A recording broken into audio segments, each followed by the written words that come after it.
ಹೋಟೆಲ್ನಷ್ಟೇ ಪರ್ಫೆಕ್ಟಾಗಿ ಮನೇಲೆ ಉದ್ದಿನ ವಡೆನ ಮಾಡ್ಕೋಬೋದು. ಸಣ್ಣ ಸಣ್ಣ ಟಿಪ್ಸ್ನ ಫಾಲೋ ಮಾಡಿದ್ರೆ ಇಷ್ಟೇ ಪರ್ಫೆಕ್ಟಾಗಿ ನೀವು ಸಹ ಮಾಡ್ಬೋದು. ಮೊದಲನೇ ಸರಿ ಮಾಡೋರ್ಗಾದ್ರೆ ಶೇಪ್ ಬರ್ತಿಲ್ಲ ಅಥವಾ ಎಣ್ಣೆಗೆ ಬಿಡಬೇಕಾದ್ರೆ ಭಯ ಇರುತ್ತೆ ಅಲ್ಲ, ಆ ರೀತಿ ಯಾವುದೇ ಪ್ರಾಬ್ಲಮ್ ಇಲ್ಲದೆ ಪರ್ಫೆಕ್ಟಾಗಿ ಯಾರು ಬೇಕಾದರೂ ಈ ವಡೆನ ಮಾಡ್ಕೋಬೋದು. ಮೇಲೆ ಎಲ್ಲ ಕ್ರಿಸ್ಪಿಯಾಗಿ ಒಳಗಡೆ ಸಾಫ್ಟಾಗಿರುತ್ತೆ, ಒಂದು ಸ್ವಲ್ಪನೂ ಎಣ್ಣೆ ಜಿಡ್ಡಿರಲ್ಲ.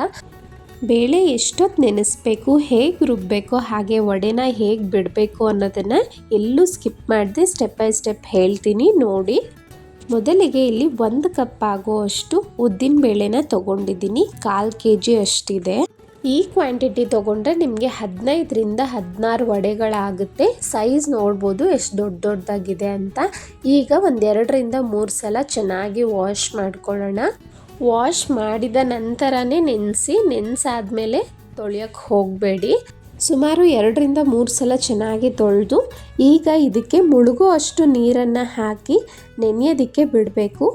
ಟೈಮ್ ಇಲ್ಲ ಅಂದರೆ ನೀವು ಮಿನಿಮಮ್ 2 ಅವರ್ ಆದರೂ ನೆನೆಸ್ಬೇಕಾಗುತ್ತೆ. ಟೈಮ್ ಇರೋರಾದರೆ ಮ್ಯಾಕ್ಸಿಮಮ್ 4 ಗಂಟೆಗಳ ಕಾಲ ಬಿಟ್ಟು ನೀವು ರುಬ್ಕೋಬೋದು. ಅದಕ್ಕಿಂತ ಹೆಚ್ಚಿಗೆ ನೆನೆಸೋದಕ್ಕೆ ಹೋಗಬೇಡಿ. ಸುಮಾರು 4 ಗಂಟೆ ಆದಮೇಲೆ ನಾನು ತೋರಿಸ್ತಾ ಇದ್ದೀನಿ. ಬೇಳೆ ಎಲ್ಲ ಚೆನ್ನಾಗಿ ನೆಂದಿದೆ ಅಲ್ಲ. ಈಗ ನೀರನ್ನು ಸಪ್ರೇಟ್ ಮಾಡಿ ಉದ್ದಿನ ಬೇಳೆ ಮಾತ್ರ ಇಟ್ಕೊಳ್ಳಿ. ಮಿಕ್ಸಿ ಜಾರ್ಗೆ ನಾನಿಲ್ಲಿ ಎಷ್ಟಾಗುತ್ತೋ ಅಷ್ಟು ಬೇಳೆನ ಹಾಕ್ಕೊಂಡು ಒಂದು 1/2 ಟೀ ಸ್ಪೂನ್ ಆಗುವಷ್ಟು ಉಪ್ಪನ್ನು ಹಾಕ್ತಾ ಇದ್ದೀನಿ. ಆ ಉದ್ದಿನ ಬೇಳೆಯಲ್ಲೇ ನೀರಿನ ಅಂಶ ಇರುತ್ತೆ.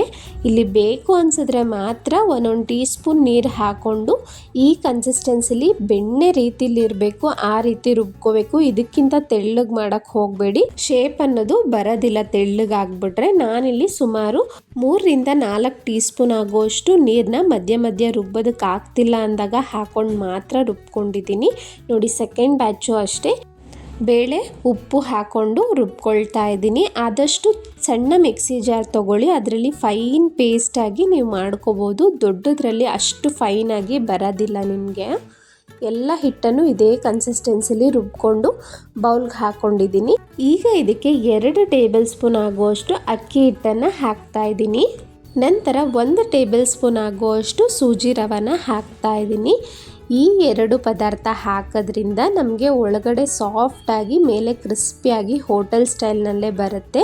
ಒಂದು ಸ್ವಲ್ಪನೂ ಎಣ್ಣೆ ಕುಡಿಯೋದಿಲ್ಲ ಈ ರೀತಿ ಹಾಕೋದ್ರಿಂದ. ನಾನು ಎಷ್ಟು ತೋರಿಸಿದ್ದೀನೋ ಅಷ್ಟೇ ಫಾಲೋ ಮಾಡಿ. ಒಂದು ಸ್ವಲ್ಪ ಹೆಚ್ಚಿಗೆ ಹಾಕ್ಬಿಟ್ರು ನಿಮಗೆ ಟೆಕ್ಸ್ಚರು ಮತ್ತು ಬಣ್ಣ ಎಲ್ಲ ಚೇಂಜ್ ಆಗಿಬಿಡುತ್ತೆ ನೋಡಿ. ಈ ಕನ್ಸಿಸ್ಟೆನ್ಸಿ ಇರಬೇಕು. ಒಂಚೂರು ತೆಳ್ಳಗೆ ಅನಿಸಿದ್ರೆ ಇನ್ನೊಂದು ಟೀ ಸ್ಪೂನ್ ಆಗುವಷ್ಟು ಅಕ್ಕಿ ಹಿಟ್ಟನ್ನು ಬೇಕಾದರೆ ಸೇರಿಸ್ಕೋಬೋದು. ಬಟ್ ನನಗಿಲ್ಲಿ ಪರ್ಫೆಕ್ಟಾಗಿ ಆಗಿದೆ. ಎಲ್ಲವನ್ನು ಚೆನ್ನಾಗಿ ಮಿಕ್ಸ್ ಆಗೋ ಥರ ಮಿಕ್ಸ್ ಮಾಡಿ ಇದನ್ನು ಒಂದು 10 ನಿಮಿಷ ರೆಸ್ಟ್ ಮಾಡೋದಕ್ಕೆ ಬಿಡ್ತೀನಿ. ನಿಮಗೇನಾದರೂ ಒಂದೇ ದಿನ ಇಷ್ಟೆಲ್ಲ ಮಾಡೋದಕ್ಕೆ ಕಷ್ಟ ಆಗುತ್ತೆ ಅಂದರೆ ಈ ರೀತಿ ಹಿಟ್ಟನ್ನು ರುಬ್ಕೊಂಡು ರಾತ್ರಿನೇ ಫ್ರಿಡ್ಜಲ್ಲಿ ಇಟ್ಬಿಟ್ರೆ ನೆಕ್ಸ್ಟ್ ಡೇ ಮಾರ್ನಿಂಗ್ ಕ್ವಿಕ್ಕಾಗಿ ಎಲ್ಲವನ್ನು ಸೇರಿಸ್ಕೊಂಡು ನಂತರ ವಡೆ ಸುಡ್ಬೋದು. ಈಗ 10 ನಿಮಿಷ ಆಗಿದೆ. ಈಗ ನಾನು ಇದಕ್ಕೆ ಉಪ್ಪು ಸಾಕಾಗಲಿಲ್ಲ ಅಂತ ಒಂದು ಸ್ವಲ್ಪ ಉಪ್ಪು ಹಾಕ್ಕೊಳ್ತಾ ಇದ್ದೀನಿ. ನಂತರ ಒಂದು 2 ಚಿಟಿಕೆ ಅಥವಾ 1/4 ಟೀ ಸ್ಪೂನ್ ಆಗುವಷ್ಟು ಅಡುಗೆ ಸೋಡಾ ಅಷ್ಟೇ ಹಾಕಿರೋದು. ಇನ್ಸ್ಟೆಂಟಾಗಿ ಮಾಡ್ತಿದ್ದೀವಿ ಅಂತ.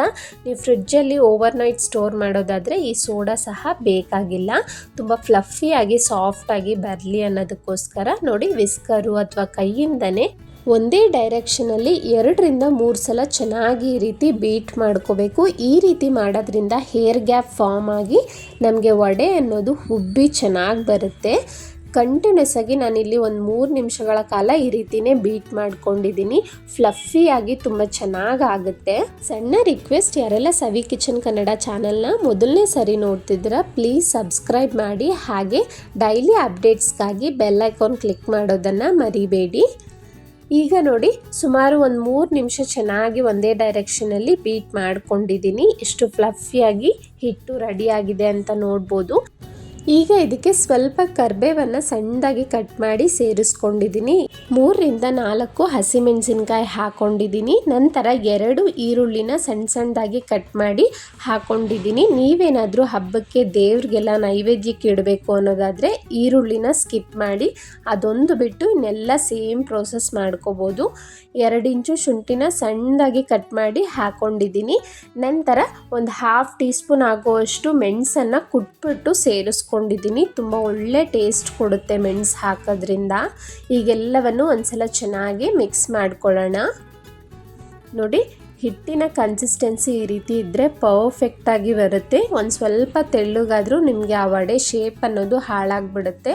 ಯಾರಿಗಾದ್ರೂ ಇನ್ ಕೇಸ್ ತೆಳ್ಳಗಿದೆ ಅಂದರೆ ಒಂದು ಸ್ವಲ್ಪ ಅಕ್ಕಿ ಹಿಟ್ಟನ್ನು ಹಾಕ್ಕೊಂಡು ಅಡ್ಜಸ್ಟ್ ಮಾಡ್ಕೊಳ್ಳಿ. ನೋಡಿ, ಕೈನ ತೇವ ಮಾಡಿಕೊಂಡು ಒಂದು ಸ್ವಲ್ಪ ಹಿಟ್ಟನ್ನು ತಗೊಳ್ತಾ ಇದ್ದೀನಿ.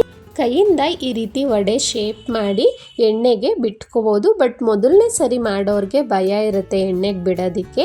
ಅದಕ್ಕೋಸ್ಕರ ಯಾರು ಬೇಕಾದರೂ ಪರ್ಫೆಕ್ಟಾಗಿ ಮಾಡೋ ಅಂತ ಒಂದು ಸಿಂಪಲ್ ಟ್ರಿಕ್ನ ತೋರಿಸ್ತಾ ಇದ್ದೀನಿ. ಒಂದು ಸ್ಟೀಲ್ ಗ್ಲಾಸ್ ತೊಗೊಳ್ಳಿ. ನಂತರ ಇದ್ರ ಮೇಲೆ ಒಂದು ಕಾಟನ್ ಬಟ್ಟೆನ ಹಾಕಿ ಟೈಟಾಗಿ ಒಂದು ದಾರದಿಂದ ಅಥವಾ ರಬ್ಬರ್ ಬ್ಯಾಂಡಿಂದ ಆ ಬಟ್ಟೆನ ಕಟ್ಟಿ, ನೋಡಿ ನಾನು ವಿಡಿಯೋದಲ್ಲಿ ತೋರಿಸ್ತಿದ್ದೀನಿ ಅಲ್ಲ, ಈ ರೀತಿ ಟೈಟಾಗಿರಬೇಕು. ಇದನ್ನು ಸ್ವಲ್ಪ ನೀರಲ್ಲಿ ಡಿಪ್ ಮಾಡಿ, ಈಗ ಕೈನೂ ಸ್ವಲ್ಪ ನೀರಿಂದ ತೇವ ಮಾಡಿಕೊಂಡು ಒಂದು ಉಂಡೆನ ತಗೊಳ್ಳಿ. ಈಗ ತಗೊಂಡಿರೋ ಹಿಟ್ಟನ್ನು ಈ ರೀತಿ ಗ್ಲಾಸ್ ಮೇಲೆ ಇಟ್ಟು ನಾನು ವಿಡಿಯೋದಲ್ಲಿ ತೋರಿಸ್ತಿರೋ ರೀತಿಲಿ ಮಾಡ್ಕೊಳ್ಳಿ. ಈಸಿಯಾಗಿ ವಡೆ ಶೇಪ್ ಬರುತ್ತೆ. ನೋಡಿ, ಈಗ ಇದನ್ನು ಚೆನ್ನಾಗಿ ಎಣ್ಣೆ ಕಾಯಿಸ್ಕೊಂಡಿದ್ದೀನಿ. ಇಲ್ಲಿ ಹೈ ಫ್ಲೇಮಲ್ಲಿ ಎಣ್ಣೆ ಚೆನ್ನಾಗಿ ಕಾದಿರಬೇಕು. ನಂತರ ನೀವು ಮೀಡಿಯಮ್ ಫ್ಲೇಮ್ಗೆ ಸ್ಟವ್ನ ಇಟ್ಬಿಟ್ಟು ಒಂದೊಂದೇ ವಡೆನ ಬಿಡಿ. ಎಷ್ಟು ಈಸಿಯಾಗಿ ಆಗುತ್ತೆ ನೋಡಿ.